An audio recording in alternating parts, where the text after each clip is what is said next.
Pangnegosyo idea na mabilis mabenta at siguradong papatok ngayong summer.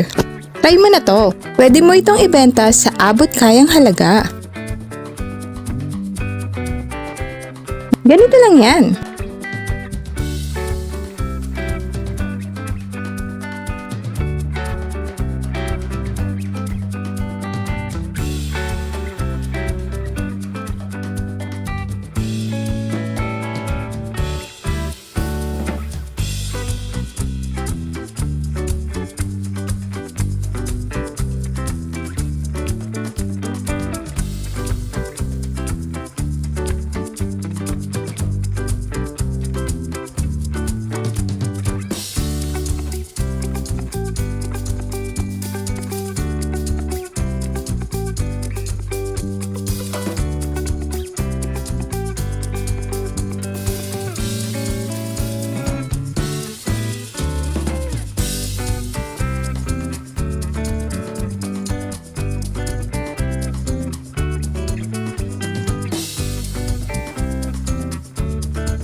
Para sa iba pang mga masasarap at kakaibang recipes, huwag kalimutang i-like, i-share, at mag-subscribe sa ating YouTube channel at mag-follow sa ating Facebook page.